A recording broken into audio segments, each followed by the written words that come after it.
This is Okay. Let's see.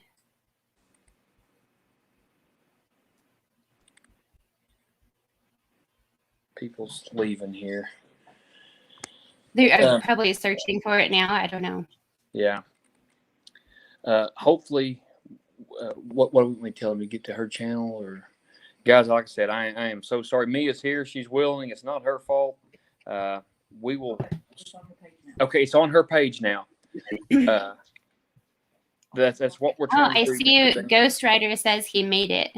He made it. Okay, Ghost Rider's in. That's what we're trying to do, Dan. I didn't have a StreamYard set up. Mia does because it takes 24 to 48 hours. So we're jumping over to Mia, to her StreamYard. So my wife's going to try to post it in the comments, but it hadn't been letting us. So if you guys would, everybody jump on over to Mia's page and find us over there, because I'm going to close this out here just in a second. And we're going to meet over here on StreamYard, and you can find us over there. And we appreciate you. I know you've been patient with us. Here's the link. So if you'll click this link, I'll be on here for about 2 or 3 more minutes, and then we're going to switch on over to StreamYard. Has anybody else besides Ghost Rider made it over yet? It's Mia, and then Dan, it is Anstine, and that's her YouTube channel. Oh, I see a bunch. I see Nicholas Clemens. Okay, cool. They're starting to come over now. Yeah. Okay, I see Jerry Parker. I guess it is showing up. Okay. I see Timmy BYN, my buddy, just got here. Okay. Anybody else? I'm going to give this out one more time, and then I'm just going to move it on over to Mia's channel, okay? But if you're with us, would you please join us over here at StreamYard? And my wife sent the link here in the comments, and it's on Mia StreamYard. So that's where we're going to be for the rest of this. So if you will join us over there, I'm getting ready to close out this stream because it wouldn't let us do 2 people at once. So there's the link. And if you can't find it under the link, it's Mia, Anstine, and check out her YouTube channel. Any other questions before I close this out? And thanks for your patience, Nicholas. He said he knows that technical difficulties happen. Seem like they happen to me more. One more time, my wife sent the link here in the comments. And if you can't find it there, just check Mia, Anstine, her YouTube channel, and find us there. I'm going to go ahead and sign out here. Mia, I'm going to end the stream here on the computer, and I'm going with you, okay? Okay. And I apologize. We're both learning tonight. Well, I've tied up your evening, and I apologize, but I want to introduce you to everybody here on the channel. This is Mia. You've heard me mention her several times. They've heard me talk literally for 40 minutes now, so I'm going to hush. And if you don't care, I'm just going to turn it over to you, and you just tell them who you are and what you do, and we'll open up the questions if they have one for me, you, or whatever, and we'll just have a chat. Then I'll try not to hold you too long, so I know I've tied up your evening, and I'm sorry for all the technical difficulties. Oh, no, no worries at all. It's kind of fun to learn, I suppose. Like I said before, we all have to learn sometime.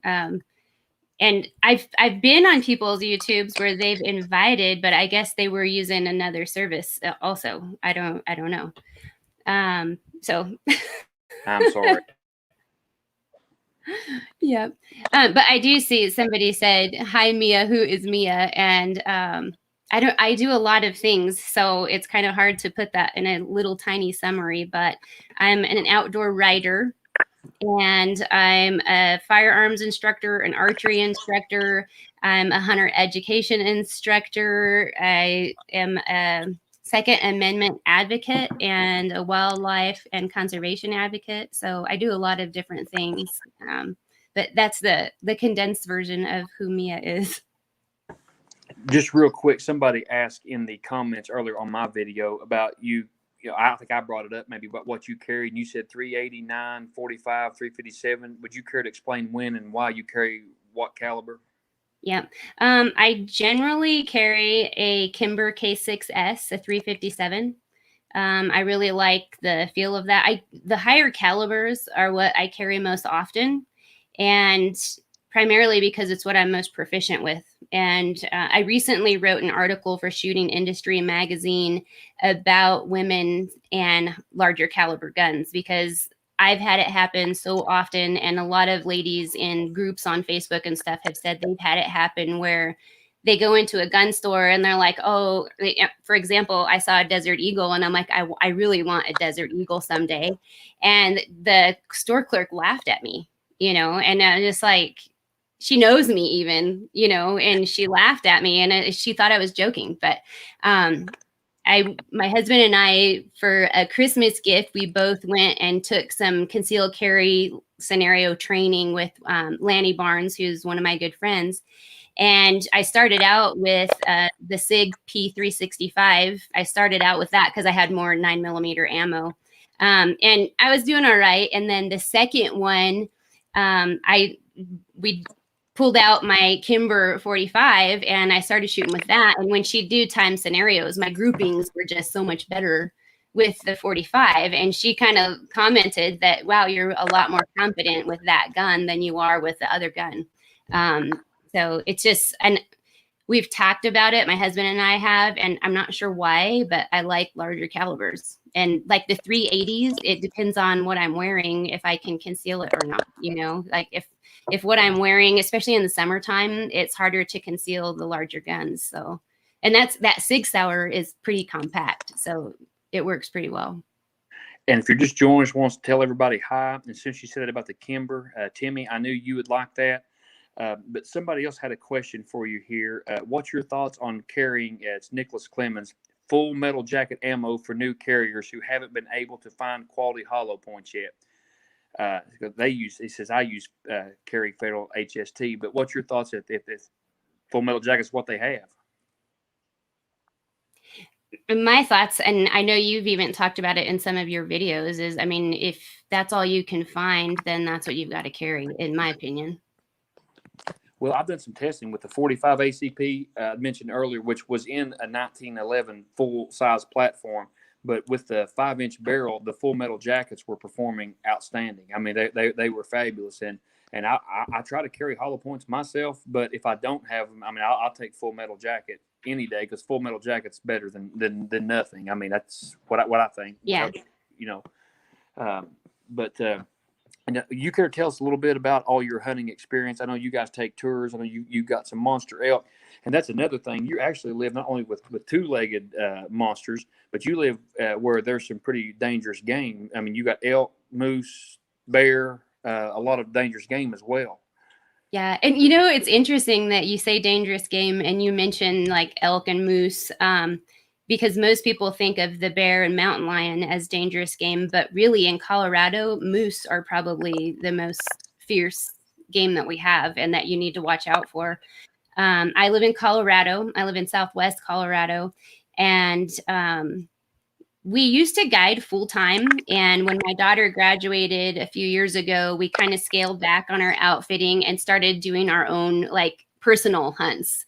I had saved up a lot of points in the preference point system for drawing hunting licenses. And what you call blow the points, I blew all my points for a limited draw unit. And that's where I got that big bull that you had mentioned to everybody about. Yes, a mama moose is the most dangerous animal in Colorado. That is very true. So, and that's, a lot of people think I'm joking when I say that, but really mama moose, they'll come at you. They come charging. And actually my husband, he was hunting he got a once in a lifetime, you can have a once in a lifetime harvest on a Shire's moose in Colorado. And when he shot his moose, his first shot was high and that moose spun around, and an elk or a mule deer or a whitetail is going to run away. That moose spun around and came charging at us. And so moose are interesting creatures. They're really cool to learn about. Wow. And then Nicholas Clemens has another question here. He said, what do you prefer, you think is better, copper bullets like Barnes TTSX or copper lead core bonded bullets like Nosler?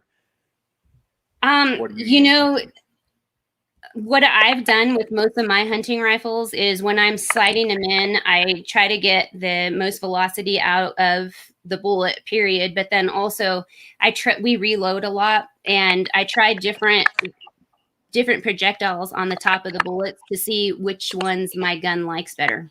For example, my Christensen, it likes a Nosler, and another one I have likes a Hornady. And so that really varies. I do like to have the copper lead because it does have a more of a oomph. It's not just falling apart, but the Barnes, they do a lot of damage when they hit. So I really like the Barnes also. Well, I appreciate you doing this because I kind of wanted to get a woman's perspective because I know what my wife does, but where you live in a different part of the country. Yeah. Now, not to be too nosy, but now, how do you normally EDC? Just I know there's probably different times you hunt, whatever, but in general, do you purse carry? Do you on the body, and what holster do you like? Usually, I primarily carry on my body. Every once in a while, if I don't have a holster that isn't printing too much, I will carry in my bag, but I do not like to carry in my bag at all. I just don't feel it's not easy to access. You really have to practice drawing from a purse because no matter the size, a lot of people just throw the handgun in their bag, and first of all, you're endangering yourself if you don't have something protecting the trigger guard. I mean, bottom line, you're also can get dirt and debris in there. But then how do you find it? And when you're going to draw, how do you draw without sweeping your arm? How do you draw without sweeping whoever's beside you? If my daughter is, I always carry my purse on this shoulder. So if she's over here or my husband or somebody, how am I going to draw without muzzle sweeping them? Whereas I have a lot of practice drawing from my body. And for example, if I go to church, I have thigh holsters. And a lot of times people have no idea. And a lot of the people in the congregation have no idea that I'll have a gun on me. But the thigh holster is one of my favorites. And it's kind of funny because Miss Outdoors Women and people at church, they laugh too, because they're like, I wear dresses to church almost all the time.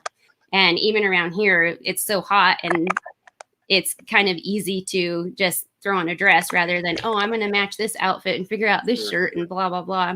But to me, it's easier to conceal in a dress. See, my wife wears dresses all the time too. And let me ask you this. Have you ever tried the belly bands? Do you like those? Or are they uncomfortable for you or hot for you? Because sometimes they're hot for her, but now she really likes them a lot too for on the body. Yeah, it depends on the belly band.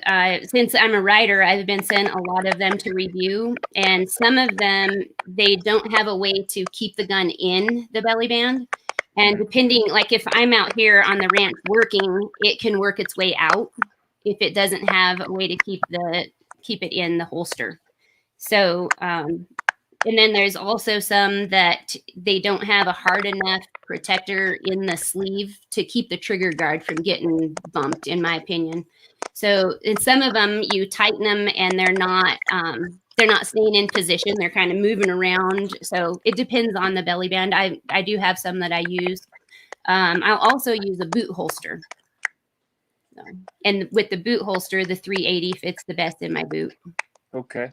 I was reading some of these comments here and some of the other, and I think you're absolutely right too. And I think sometimes I've heard other women on channels say something like it's cliched and stereotyped when they walk in, they'll get a little bitty gun with a little bitty bullet with a little bitty, and say this is what women want. But like I said, my wife carries a 40, has for years.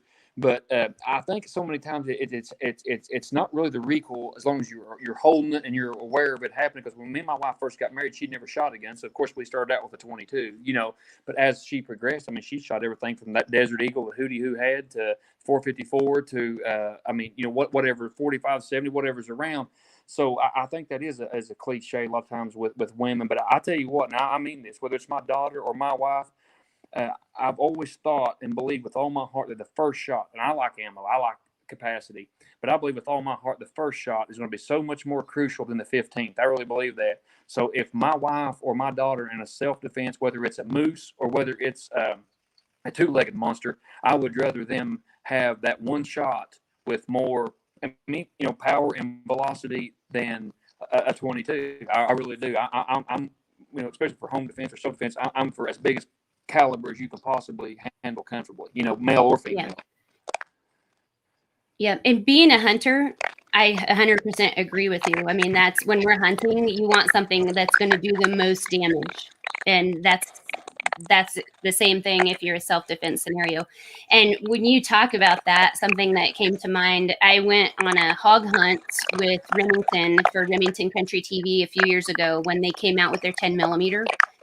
And if you want to have a live scenario of safety, your adrenaline and stuff like that, if you can go on a handgun hog hunt, it'll help you with your muzzle control. It'll help you calm yourself when you're shooting, and it'll also test your reflexes. When a hog came charging out of the palmettos, and I just, drew and fired, and the guys were like, we didn't even get that on film because it was just too fast. But I felt, they were bummed, but I was like, yes, because to me, if that had been an attacker, like that was a live rehearsal right there. So it was, they weren't happy, but I was. That's awesome. And I got sidetracked too. My mind goes a million times miles an hour. But when you mentioned church, you're also on a podcast called The Armed Lutheran. You want to tell them about that? And I'm here to tell them all about you too. I mean, if you want to tell them about Mac Outdoors, your YouTube channel, anything you want to tell them. I know you're a keynote speaker, a little bit of everything. I mean, you got the mic. And again, while I'm thinking of it, thank you for that shooting stick too for the kids. They really appreciated that. But You're welcome. Back over to you. You're welcome. So Timmy asked if I'll be at the NRA convention, and yes, I will be at the NRA convention. Maybe we can figure out something to get together down there. I haven't really made a schedule yet, so I don't know what my schedule will be like. But yes, I'm a cast member for Armed Lutheran Radio, and the founder of that, Lloyd Bailey, he kind of designed it to debunk a lot of these anti-gunners that use the Bible and scripture to say that we aren't allowed to defend ourselves. And so it's a really cool podcast. And if you go back and listen to some of the past episodes, there's a lot of myths that they kind of debunk. So is that my microphone that's crackling? I can hear it on my end. I don't know if I'm crackling too. Yeah, I can hear. Now I can't hear you. I think you're muted.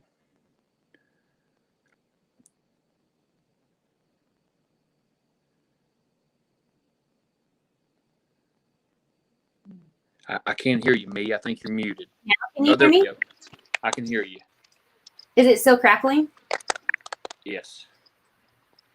Okay, because I unplugged that microphone so that it wouldn't crackle. I'm not sure what's crackling. Just when you speak, it's weird. I'm not sure. Huh. Interesting. Because I can hear it also, but I just wasn't sure what it is. Nicholas asked, I guess this is for you. Do you prefer a handgun, shotgun, or AR-15 for home defense, or for go or home defense? I have handguns and shotguns.